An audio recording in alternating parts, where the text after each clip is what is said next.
inzwaka mwana weZimbabwe. Nyaya iripo ndeyekuti kune zvimapurogiramu zvaakurongwa nana ED zvakasiyana siyana zvizhinji. Vanhu vaiziva kuti youth service kana kuti border gezi ndo the same yakanga ichingoshanda iri muzita rokuti FAS. Ndo the same yakashanda futi ichidaidzwa kuti chipangano. Ndo the same yakashandiswa kuruwa chembere neharawa kumamisha uko nekumataundi 2007 na8 paya. Varume veZanu PF vanosenzesa vana vevanhu kana vane zvavaroda kuita, vanotora vana vevanhu vovashandisa, vapedza kuvashandisa vovadhamba. So vanotora vana vari kumamisha especially kunyanya, ndivo vana vavanotora ivavo vovashandisa pamapurogiramu avanenge vachida, vanenge vachida kurwirwa hondo dzavo kana kuti kudhifenderwa hondo dzavo. Saka vanoshandisa mhuri yeZimbabwe. So handisati ndadzidza kuti ndizive kuti vana vemuZimbabwe sei vasati vadzidza nyaya idzi kana kuti sei vasati vakura pazviri, because Zanu PF yagara inongoitisa vanhu yotopedza. Vazhinji vakashandiswa munguva yeFAS iya, vamwe vachona vakatodhambwa. Mukatarisa kune matichers anoverenga maelection mavhotsi, kune matichers anovhotesa nevamwe vakasiyana siyana. Vamwe vakatongoshandiswa havana kutobvira vatovhota, havana kubvira wabhadharwa mari idzodzo, havana kudzipiwa. Saka uyo anonzi Andrew usina wako here, I don't know, ane chimwe chitsika chaakuya nacho futi cheimwe type yeFAS chokuda kuumba kana kuunganidza vana kuti vatumwe kunoponda vanhu kana kuti kunorowa vabereki. Chinochinja Zanu PF zvainoita inoshandura zvamajaira imimi. Pai yainzi border gezi, iko zvino yakunzi youth service, ikazochinjwa yonzi FAS. Inenge ichingotorwa ivavo vacho vafana vari kutrainwa vachinzi youth service ivavo, yongochinja chinja. Iko zvino izvi ine rimwe zita rairi kudaidzwa naro novakomana vaya vana Andrew usina vako. Saka inini ndoda kuti vana veZimbabwe vanyatsokunzwisisa kuti varume ava mukasavangwarira chaizvo kana kuti mukasavachenjerera, vanoramba vachishandisa vana veZimbabwe. Isusu chiripo chinangwa chedu, hatisi pachinangwa chokushora kana kuti, unoona vamwe pacho tinozotaura nehasha, hazvirevi kuti vachiwenga takavawenga, but nyaya iripo ndeyekuti already vachiwenga vane mhosva dzavo dzavasati vazvidairidza kuvana veZimbabwe, dzavasati vazvipupurira kana kuzvimiririra.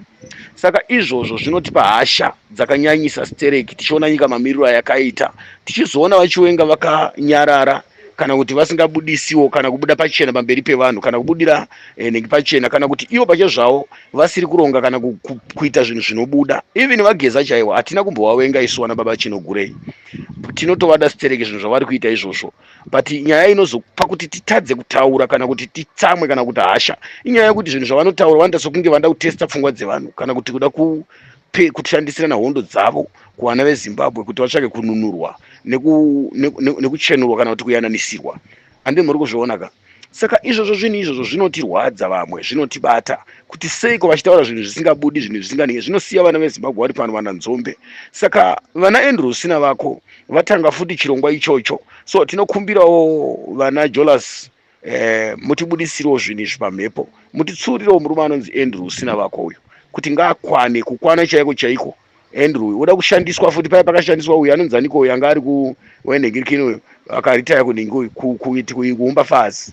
Nasu uno uyu vakashandisa vanhu vakawanda stereki. 2017 vana Kasukuwere ndo vakanga vachishandiswa vachiponda varwi nana Chiweshe nyika yeZimbabwe yose. So 2007 2008 ndauti 2007 na8 vana Kasukuwere netimu rake nevakomana vechipangano vacho vayo pambare ndo vaishandiswa izvozvo izvo, nevamachechi vamwe vana vadzidzi vaJesu kudini vaWimbo, vanhu ivavo vaishandiswa kumamisha uku nezvimwe zvakasiyana siyana. Saka isusu hatimbowenga vachiwenga, asi kuti vachiwenga vari kuita zvinhu zviri kupedza simba vana veZimbabwe, vari kuita zvinhu zviri kutipedza moyo, zvinhu zvavo zvavari kuita, because hakuna munhu ungasapotwa iye akanyarara, hakuna munhu ungasapotwa iye achishanda namunangagwa wachona, hakuna vanhu vangasapoti munhu ari kushanda nezanu yachona ende munhu ari kutosiyira nachigaro naiye wachona pasina kana action. Saka zvinhu zvinotirwadza vakomana veKuliend, tinokukumbiraiwo kuti mutibvunzirevo kumasupporters avachiwenga oro vachiwenga vacho pachavo kuti ivo pache zvavo vari papi pane zviri kuitika mukati menyika yeZimbabwe, nokuti ivo pache zvavo vari kungoita zvekuti dzvoto but ivo vanhu vari kuona vari pamwe chete, vanhu vari kuona vakabatana navamunangagwa, vanhu vari kuona vachisiyirana zvigaro. So hatisi mapenzi here vakutiita mapenzi here vanhu veZimbabwe vachiwenga? Ngavabude pachena zvisinei nekuti kune vamwewo vashoma shoma vanovasapota anovatevera, but chokwadi chiripo ndechekuti kusapotwa hakuna nebasa rese, zvinozongopera zvakadaro, vanhu vozongobhinyirikana. Chokwadi chiripo tisapedzerana nguva, vachiwenga ngavasapedzera vana veZimbabwe nguva kana time kana kuti vagesa. Zvinhu zvavari kuita izvi zvine chimuko here kana kwazviri kuenda, kana kuti zvine zambuko here kana kuti zvine chiedza here zvinhu zverevolution zvavari kuita izvi, nokuti nguva yareba ende zvaitwa parevolution zvakawanda zvasiya vanhu vapazirwa misha, vamwe vatama munyika, vamwe vatiza, vamwe vaita sei, vamwe vasungwa, vamwe vaitwa sei vapisirwa misha. But iwo wacho pacho zvavo hapana kana pfakanyika kuri kuitika kunze kungoti utengai data uyai pamedia. Izvozvo vageza vakangoti uyai pamedia, so tinonzwa mumachanel maWhatsApp uyai pamedia, uyai pamedia, touya totaurirwa futi nyaya yembavha, tatoneta kudhara nyaya yembavha ende zvitoziva kuti mbavha dziriko.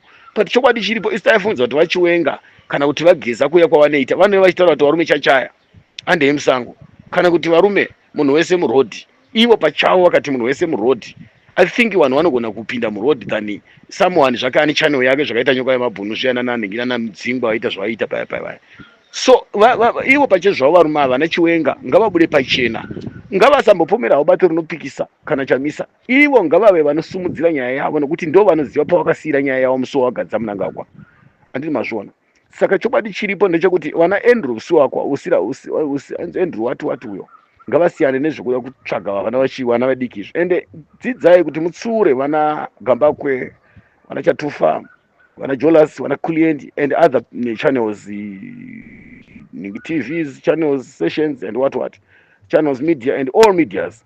Uyo Andrew sina wako here, I don't know, unoda kushandisa vana veZimbabwe, ngasiyane nezvinhu zvaari kuita izvo. But I read kuti pane urongwa huri kuitwa nehasha dzine vana veZimbabwe. Vana naAndrew sina wako ava vakatononoka. But ndinoda kutaura hangu ndichiti varume, musi wekuti nyika yanaka vana Andrew mucharohwa zvokuti muchapamhanya ende pachamhanyiwa. Timu rese irori rese rakangofana netimu rana uyo anonzi Ningirikini uyoyo Garwe unotaura zvinhu zvokuti mukazviteerera soka unonzwa dhodhi. Murume uyo unotaura marata chaiwo tsvina matuzvi chaiwo. Uyo anonzi Garwe uyo anobva pamureva pamuchinjika akachemera baba wake muhozi uya uyo akangopindawo dzadziri tsuro kavaiva panguva yaMugabe uyu, dzadziri tsuro vana Garwe vaiva mana mureva muya muna vana Makunde vairema, muna vana Mudarikwa vari muzima maramba pfungwa, muna vana Ningirikini, vana Parade Nyatwa, vana David vairema muya, vana Ningirikini, vana Mukurashisha Henry vakanga vari makuru mapurisa, nana Ningirikini nana Shiri Huru vakanga vari kusiyawo waya kushayika vese. Mune vanhu vairema muya dhani vana Garwe vese ava vakupinda. Vana Garwe vakazotochanza nonyaya yokusapota ED. Saka dziri tsuro idzi vanga vasingaverengwa vana Garwe vanga vari mabhirita ava. But now iko zvinezvi Garwe kungoitwa minister, nyika yapinda bhizi naye murumba uyu. Ende iye pache zvake unotooneka kuti Garwe une hutsinye husingaiti mumusoro make. Mukamutarisa Garwe uyoyo munhu uyoyo hutsinye akangofanana nokuti zvingori naED ndo hunhu una Garwe, ende ED naGarwe havana kusiyana hunhu hwavo. I remember kuti Garwe anga ari mudistance, anga ari muNingirikini kauya, anga ari muguard force kwaSmith, haana kurwa hondo kaGarwe yokuti anganzi mucomrade kana kuti moveti oro muditeni. Garwe anga ari muguard force kwaSmith. Saka zvimwe zvacho ise Chinamasa it's a guard force kwaSmith.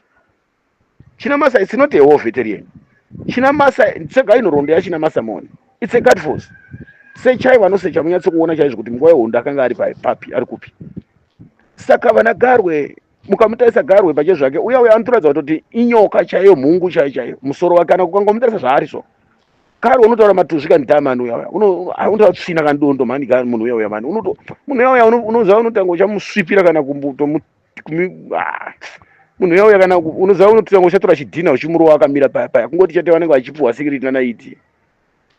Vana Garwe vane dambudziko guru riripo. Saka isusu tinokumbirisa zvikuru vana veZimbabwe kuti tisateerera zvinhu zvakafanana nezvinotaurwa nana Andrew usina wako. Vana vabereki vaudzei kuti vasajoinisa vana kuzvinhu zvakadhakwa zvakapusa izvi. Vashandi vehurumende chamagadhijera havasi kuwana mari, maticha havasi kuwana mari, mapurisa havasi kuwana mari. Saka vayudhi iwaya kana ashandiswa kupinda muchiniki ndo achazowana mari here? tine dambudziko rakakura rokuti muchaona vana vazhinji vakudhonzwa vachienda kunomanikidzwa kazhinji kumamisha zvinoenda kunyorwa pamavhireji kazviyazvi kumanikidza vanhu. Saka revolution ndiri kuti yanonoka. Vana Chiwenga vanofanira kuita action. Chiri kutipa hasha nekuzopesa takutadza kuchitaura maita tsamwa manje. Inawe maitira kuita vaChiwenga mamwe acho haatozwisiki. Ipa baba takatarisira kuti tione movement ichaitwa ipa baba kubuda kwaID achisirwa chigaro muChiwenga. Toda kuona zviri kuitika nekwazviri kuenda. Mhuri yeZimbabwe yakatarisa iri kuda kuona kana chokwadi chiripo vaChiwenga vari murumani chokwadi murume akawimbika kuvanhu veZimbabwe. Ndinokutendai mazvita muone zuva rakanaka.